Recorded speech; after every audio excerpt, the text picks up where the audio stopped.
Amados hermanos y amigos todos, ha sido un placer, un privilegio, un gran gozo estar esta semana con ustedes. Entre las alegrías de la semana ha sido ver a viejos hermanos que hacía muchos años que no veía, y me he gozado en verles fieles al Señor. Esta semana hemos andado con Jesús. Entramos con Él en Jerusalén. Recuerden la entrada triunfal de Cristo en Jerusalén.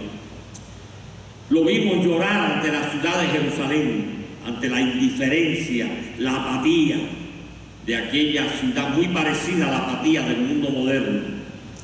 Lo vimos entrar en el templo, molestarse, enojarse por la actitud mercantil de la religión de la época, muy parecida a la nuestra.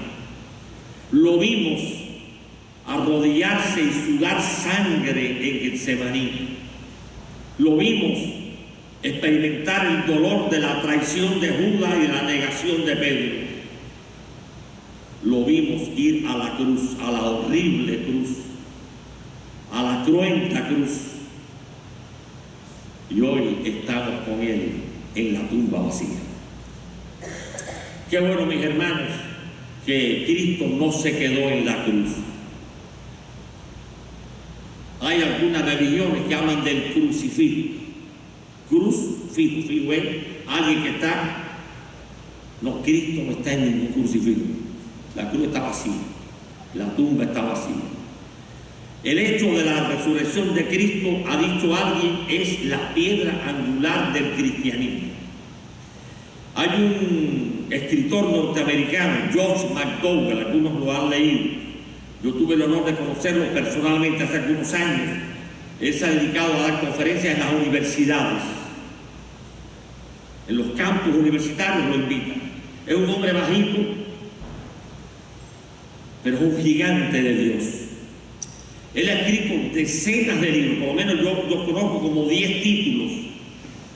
Y los conozco porque él tuvo la generosidad de donar a Cuba 1 millón de ejemplares de sus libros, gratuitamente.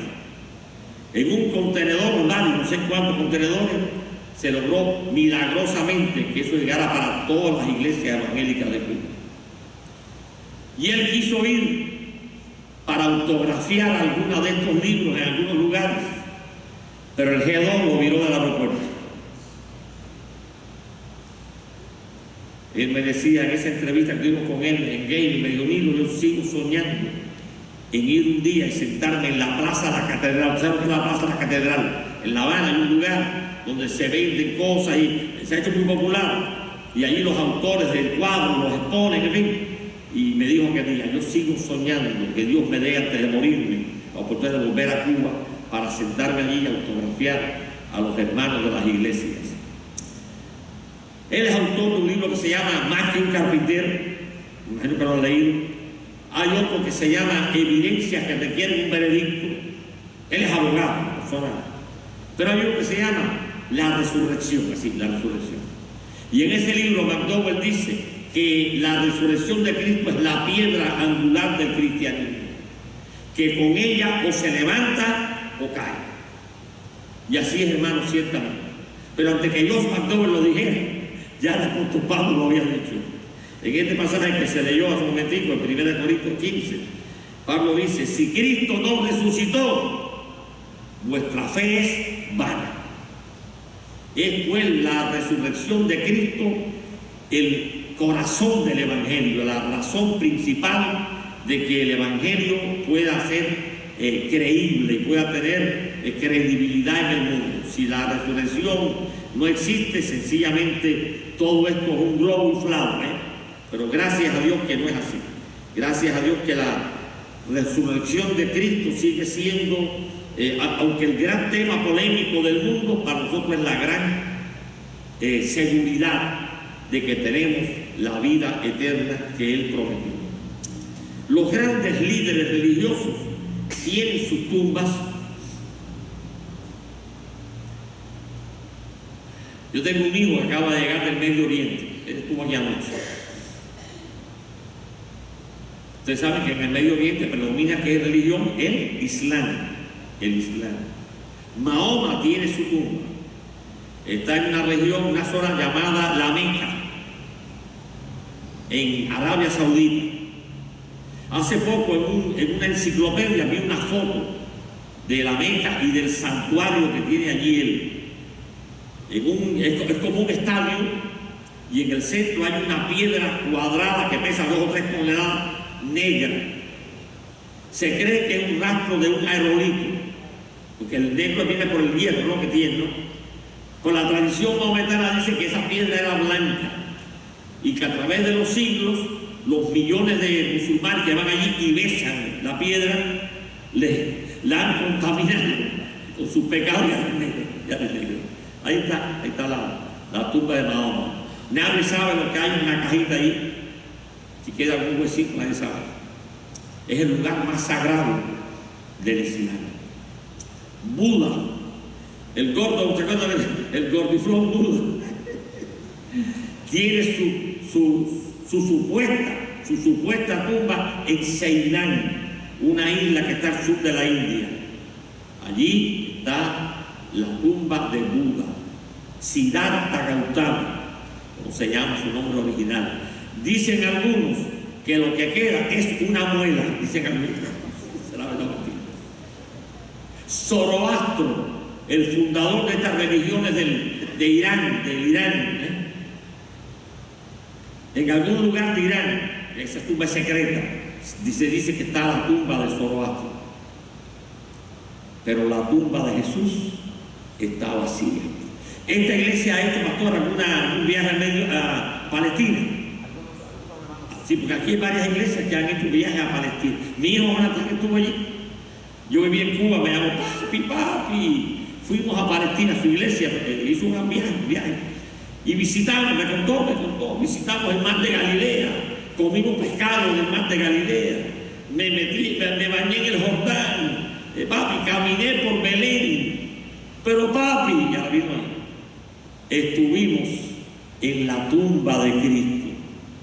Pero había un letrerito que decía, empty tomb, empty, la tumba vacía. Es para que los turistas se retraten.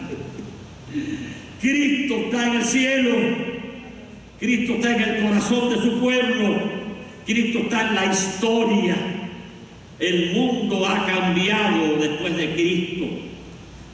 Un día un ateo, esa gente que hay ahora de moda, que si Cristo nació, que si no nació, que si existió, chicos, pongan ahí la fecha de hoy, digamos, 15, 16 de abril del 2017. ¿Después de quién, chicos? ¿Después de quién? Después de Cristo, chicos.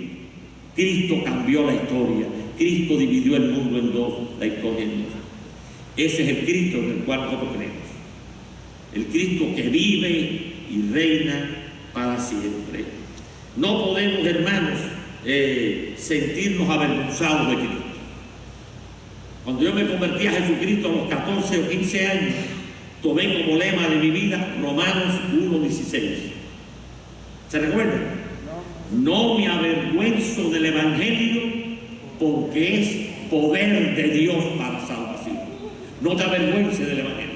Que se avergüencen otros de lo que creen. Tenemos, hermanos, el privilegio de ser seguidores del Rey de Reyes y Señor de Señores. De aquel que vive y reina.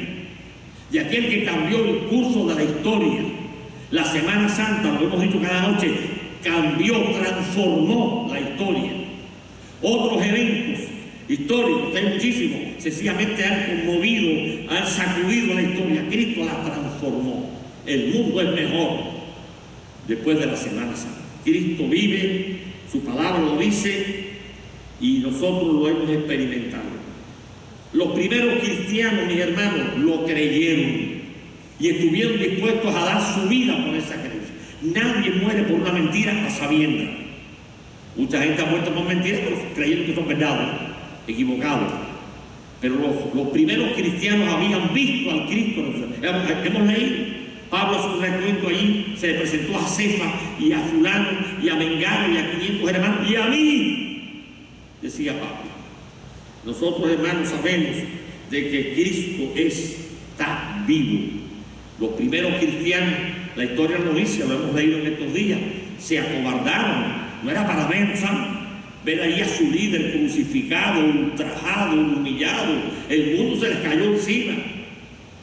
Pero 72 horas más tarde todo cambió. Los mismos que se habían escondido como ratones ahora eran leones. Leones que se enfrentaban a la clase dominante, a los líderes religiosos, al imperio romano. Solo un Cristo vivo podía hacer ese tipo de cambio, mis hermanos. El Señor lo afirmó. Jesús dijo muchas veces: yo pongo mi vida y la vuelvo a tomar. Yo he venido para esto, para dar vida y vida en abundancia. Constantemente el mensaje de Cristo era un mensaje positivo, un mensaje de victoria. La muerte de Cristo no era un accidente, era el eterno plan de Dios. Pedro lo dice, que fuimos redimidos y comprados por la sangre del Cordero, ya preparado desde antes de la fundación del mundo. Y el Señor, en su eterna misericordia, nos redimió por la sangre de Cristo y nos ha dado la esperanza gloriosa de la vida eterna. Porque Cristo vive, yo también vivo. Él lo dice: porque yo vivo, vosotros también viviréis. Pedro lo creyó, Pablo lo creyó, los apóstoles lo creyeron. Quiero leer un versículo que está en Hechos 4:33. Me encanta este pasaje. Déjeme decirle que después de los evangelios, y lo conté ya una noche, yo me enamoré de los evangelios de Cristo, la vida de Cristo, y después vino la experiencia de leer el libro de los Hechos de los Apóstoles, como la iglesia primitiva, personas analfabetas de poco nivel cultural, sin recursos económicos, sacudieron al mundo, enfrentaron al mundo, porque habían creído. Y aquí en el 4:33 dice: y con gran poder, observen esto, y con gran poder los apóstoles daban testimonio de la resurrección de Jesucristo. Daban testimonio. Yo vi a Cristo. Yo me imagino que María Magdalena, cuando estaba allí, salió del sepulcro, llegó corriendo a decir a los apóstoles: el Señor resucitó. ¡Qué experiencia, mis hermanos! Y cuando los apóstoles reunidos, Cristo se les apareció. ¡Qué experiencia! Y dice que durante 40 días el Señor se les presentó en distintas formas, alentándole, dándole instrucciones, como un general que va a partir y deja a sus soldados preparados para la gran batalla que les esperaba y que también nos espera a nosotros. Hermanos, los primeros cristianos creyeron en el Cristo vivo. Nosotros también tenemos ese privilegio de creer. La resurrección de Cristo, mis hermanos, es realmente la base de nuestra fe. Si nuestra fe no está basada en esa resurrección, nuestra fe es vana, es vacía, es vacía. Qué triste, mis hermanos, que hay tantas religiones vacías,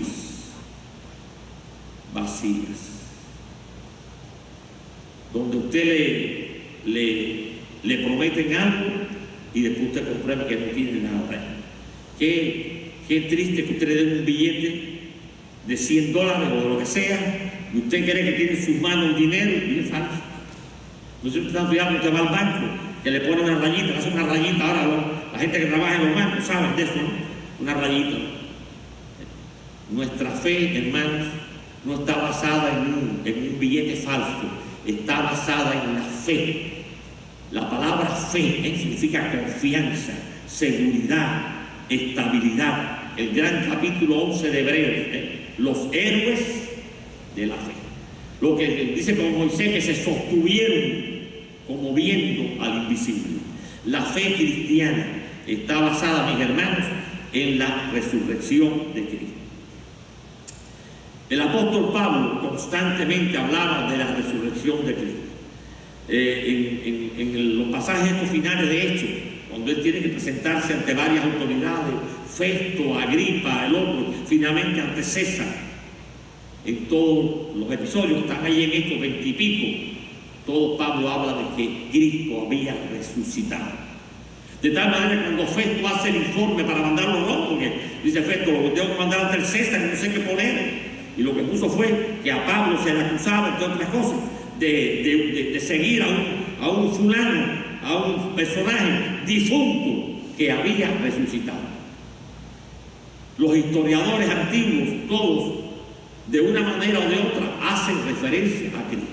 Josefo, Plinio el joven, Tucídides, Tácito, son historiadores romanos de una gran credibilidad. Algunos mencionan a Cristo con desprecio, otros lo mencionan como un dato histórico, pero todos tienen que reconocer que Cristo existió y que los creyentes de aquella época proclamaban que Cristo vivía. Y esa fue el combustible que movió a la iglesia primitiva. Una iglesia que no tenía recursos como nosotros, eran pobres la mayoría de los miembros, no tenían ni dónde reunirse, el templo era prestado, tenían que reunirse en casa de familia. Este hijo mío acaba de llegar del Medio Oriente, me contaba que estuvo en una región de Turquía que se llama Capadocia. Capadocia aparece en la Biblia. Esa región, me contó él, que visitó varias iglesias iraníes, oigan bien, iraníes, de exiliados iraníes que están refugiados allí en Turquía. Turquía es un país que es fronterizo entre Europa y Asia. Turquía es el puente entre Europa y Asia. Allí hay ciudades como Estambul, dice él, que son totalmente europeas. Y está después otras ciudades que son musulmanas.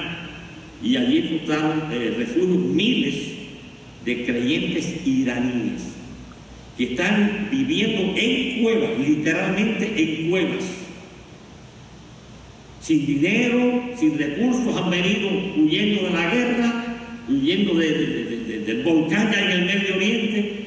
Cristianos. Me contaba que estuvo en una iglesia del pastor de un argentino, porque ellos han ido a apoyar. Su trabajo es ir a apoyar a misioneros hispanos que están haciendo trabajo allí encubierto. No puedo dar más información. Pero mi hermano, lo quiero decir, como Cristo vive en la boca del león, como en los tiempos de Pablo, como Pablo decía, os manda saludos los creyentes que están en la casa de quién, ¿se acuerdan? Del César. En el propio cubil de la fiera había un grupo de creyentes. Porque el Dios vivo, hermano, tiene testigos en todas partes. Donde menos usted se lo imagina, hay gente que cree en el Señor. Y cree que hay gente que está dispuesta a dar su vida por Cristo. En ese libro que he estado mencionando en estos días, porque el libro me ha impactado, que es la vida de Bonhoeffer, un pastor luterano que fue ahorcado por Hitler, por oponerse al nazismo.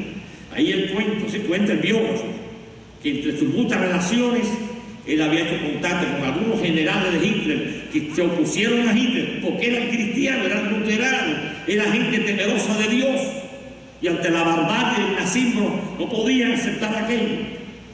Algunos pagaron con su vida esa osadía, mis hermanos.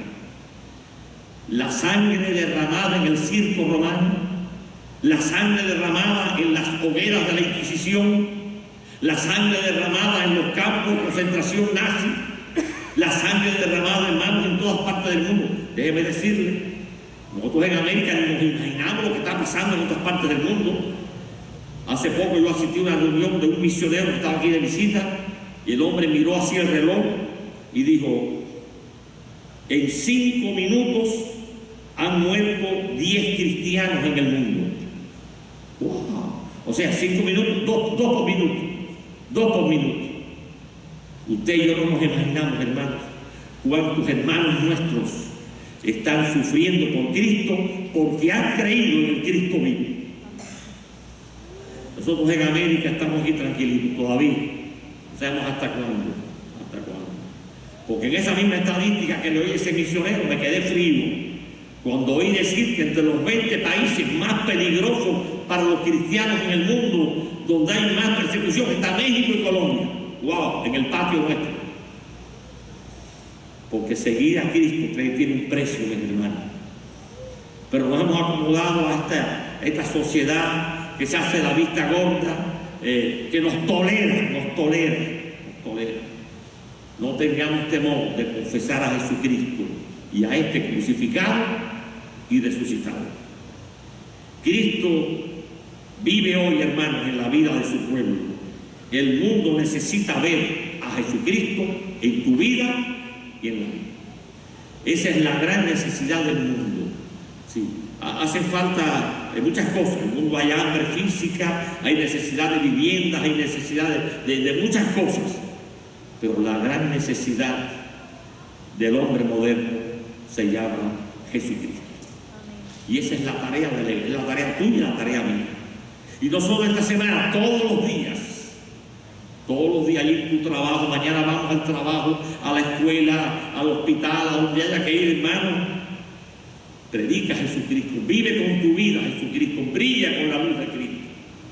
No te olvides que Él nos dio la orden de ser luz del mundo y sal de la tierra.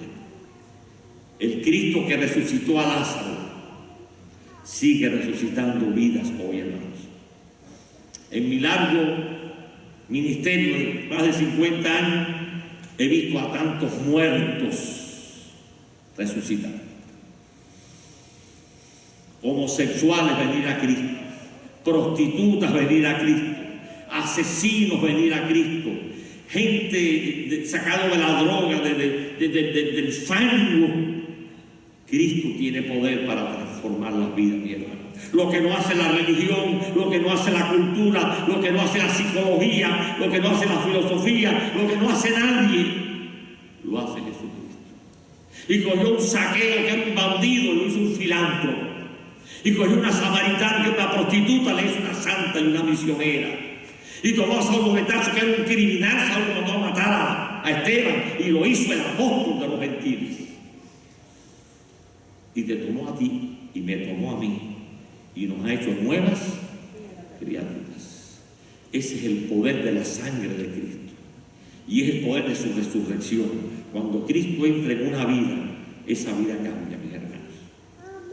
Ese es el gran mensaje para hoy de la resurrección. No es el hecho histórico. Si quitáramos nada más que un hecho histórico muerto, frío, un fósil, una momia, no. El cristianismo es el mensaje de Dios para hoy. Este libro sigue siendo el manual del fabricante. Hace muchos años me mandaron de aquí, alguien me mandó un librito que se llamaba así, el manual del fabricante. Por cierto, lo escribió un ingeniero de la NASA, esto hace 40 años. La NASA es vieja. Y aquel hombre contaba en su libro que él era un alto dirigente de la NASA. Tenía su oficina cuando eso en el famoso Rockefeller ese de allá de Nueva York, el Empire State, un rascacielos de eso. Pero era un alcohólico, él era un alcohólico. Problemas con la esposa, problemas con los compañeros. Y un día se suicidó, intentó suicidarse. Él cuenta en su libro que tomó una botella de whisky, la ligó con un veneno altamente letal y se lo tomó. Vivía aburrido de la vida, vacío, como hay millones en el mundo, hermano, vacío. Tienen dinero, tienen cultura, tienen sexo, tienen casa, están vacíos. Y se desmayó. Al poco rato llegó un secretario de él y tocó la puerta, y como no le respondía, empujó la puerta y lo encontró en el piso, vomitando, así, estaba por la boca. Cargó, no sé si había 911 en aquella época, le cargó con él para el hospital, hicieron un lavado de estómago y milagrosamente el hombre se salvó. El que lo rescató era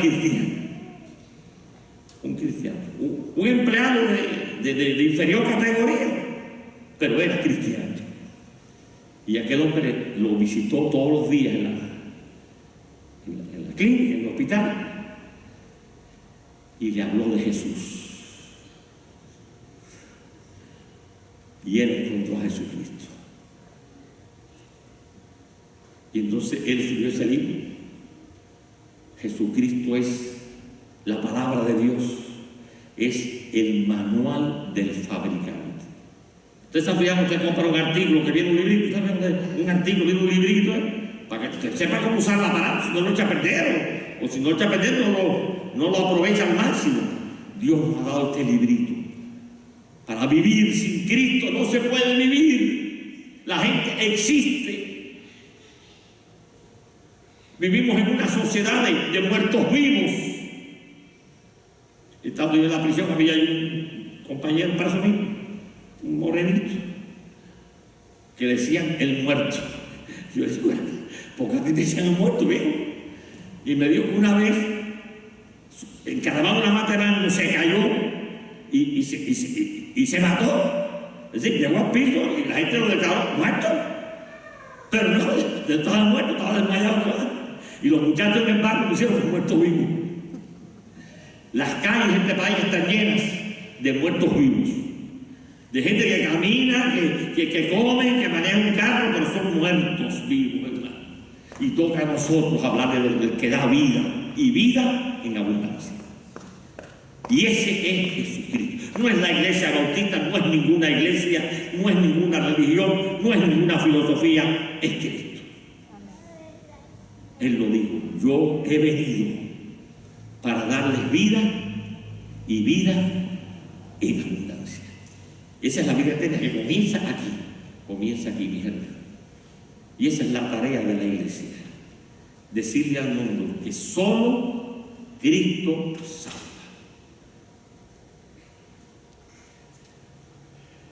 Ayer fue 15 de abril, ¿verdad? 15 de abril.